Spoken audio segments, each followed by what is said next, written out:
Hello everyone, welcome to our YouTube channel, and for today we are currently here in China, and this is actually how their plant market looks like. And these days ang dami ng display na mga succulents because it's already the spring season. So spring is really the time when flowers bloom and very in demand nga yung mga plants this time around. And here may mga binibentang mga succulents na napaka-affordable. So itong mga ito is parang 10 RMB for 6 pieces. So that's around 12 pesos or 0.21 dollars.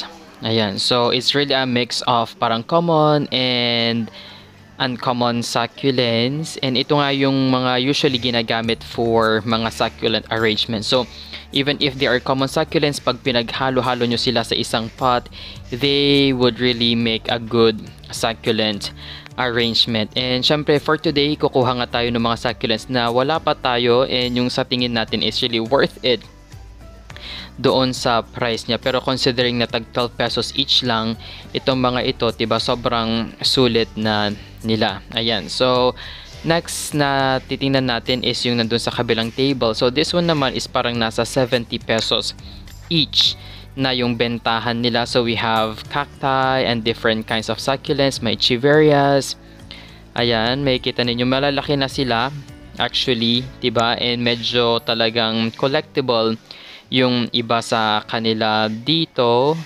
Ayan. So lahat ito are all 10 RMB each only, except for this one. Ito yung tinatawag nila na sugar ball.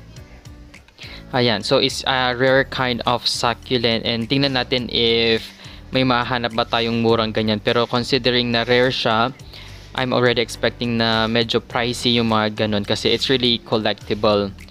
And yun nga naman yung pinaka-goal natin dito ngayon sa China, na we wanted to collect as many rare succulents. Ayan. So this one is we have the ruby's necklace. I'm not really sure if ruby's necklace ba talaga yan kasi bilog-bilog sila dito. And yung alam kong ruby's necklace is medyo elongated yung kanilang leaves. So here we have a kind of Aeonium. Ayan. So may nabili na tayong ganito last week pero hindi ganito ka-lush. Ayan, so many displays. Nung last time na nagpunta ako dito, wala masyadong display ng mga succulents, pero ngayon nagulat ako, talagang kahit saan tayo pumunta, napakadaming display of succulents. And if you happen to visit China in the future, ganito yung pagbili ng mga succulents. We are bibigyan kayo ng tray, and then you will just simply choose whatever succulent that you want. Ayan, diba? So very organized. Ang sarap mamili ng mga succulents pag ganito ka-organized, diba? Yung kumbaga hindi sila halo-halo, nasa isang tray lang lahat nung isang variety, and all you need to do is literally choose kung ano nga ba yung mas malaki or mas healthy, ganon. So ang ganda, diba? So I really hope na sa Pinas may ganitong parang setup din tayo, diba, na very organized. You can freely and happily shop around ng mga iba't ibang klaseng mga succulents. So this one is yung ating Tokyo Sun. I will be buying a lot of this kasi very useful sila for succulent arrangements kasi we can use them as a filler, diba, ng mga empty spaces ng ating pots. And what else? So sobrang dami, although I cannot really get all of them kasi yung iba meron na tayo, and ayoko naman na kuha lang tayo ng kuha and wala naman tayong paglalagyan sa kanila. So I will just be choosing yung mga wala pa tayo and sa tingin natin would look great sa succulent arrangement.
And now, nasa second shop na tayo. So, lahat ng mga nakabox dito are already sold. So, kumbaga may mga buyers na yan and ready for pick up or delivery na lang yung mga succulents na ayan. And probably you have seen this shop before. Isa ito sa mga pinakamalaking succulent shop na napuntahan ko dito sa aking area, and as you can see, napakadami nilang succulent varieties, although hindi ko na maikot yung buong succulent greenhouse or itong parang shop nila kasi sobrang init dito sa loob. So again, tapos na ang winter, it's already spring, and talagang naramdam mo na yung init dito sa loob ng kanilang greenhouse, even if na parang nasa 5 degrees lang yung temperature sa labas. So ayan, I will just make this video quick, and ito yung mga iba't ibang klaseng succulents na meron sila dito sa loob.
So aside from mga succulents, napakadami rin nilang mga choices dito ng mga ceramic pots. Para pagkabili ninyo, pwede nyo na silang itanim agad dito. So last time na pumunta ako dito, wala itong mga ito. Pero ngayon may mga bago silang displays, which is really nice. Talagang kumbaga come and go yung mga ceramic pots nila dito. Kaya kumbaga we can visit this place every 2 weeks or every 3 weeks.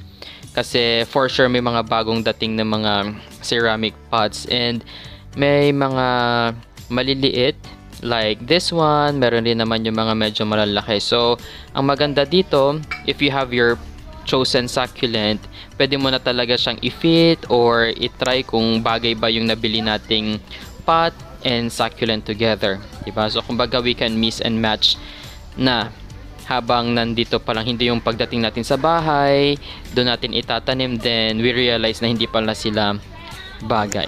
Ayan, so napakadaming pots in here, and dito may nakita akong ganito. So medyo mahal yung ganito sa online, pero dito parang nasa around 50 pesos lang yung benta nila sa isang pot na ito. So this one is perfect for mga lithops, and siguro next time dyan tayo magtatanim ng ating mga lithop. So we have a lot of small ceramic pots, pero mostly kasi ng mga succulents natin medyo malalaki na, kaya we need a bigger pot, which is limited lang yung kanilang malalaking pots. Pero tingnan natin dito sa baba.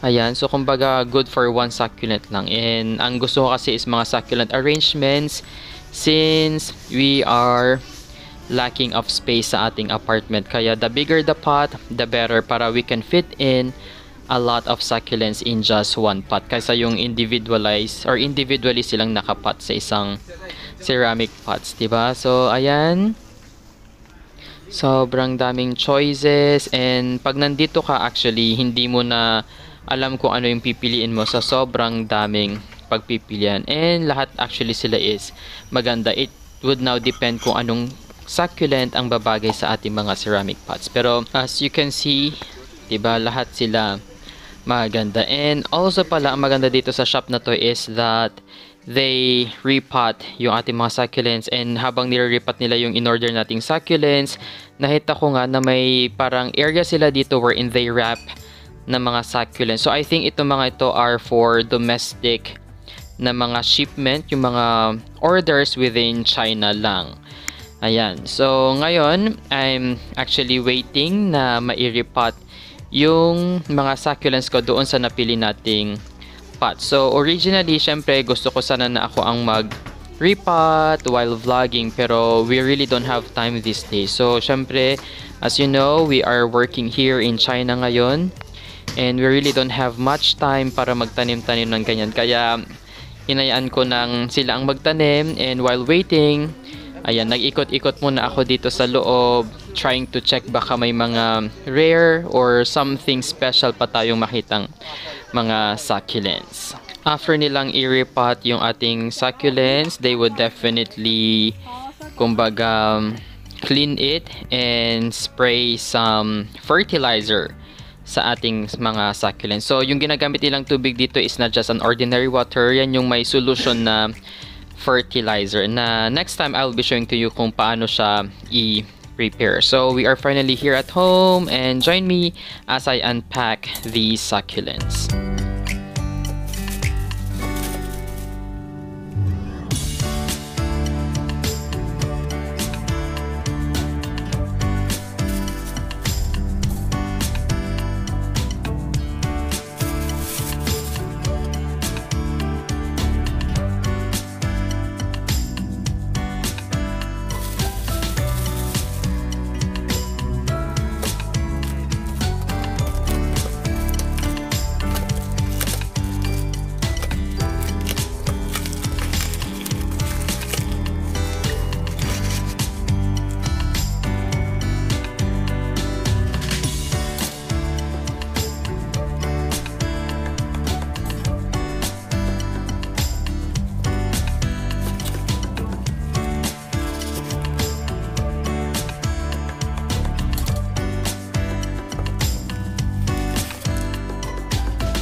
Ayan. So, after unboxing, ito na yung mga nabili natin for today. And ang pinaka-favorite ko is actually itong nasa planter na ito. I'm not really sure why, pero basta nakukutan ako sa kanya. Ayan, diba? Parang, I don't know how to describe the emotion nung pot na yon. Pero ito na nga yung mga succulents natin ngayon. Finally, padami na ng padami yung ating mga succulents. And expect na mas dadami pa yan in the next coming days to come, especially na spring season na. So that's all for today. Thank you guys for watching. Don't forget to like and subscribe to our YouTube channel. You may also visit our Facebook page at Desert Succulent PH.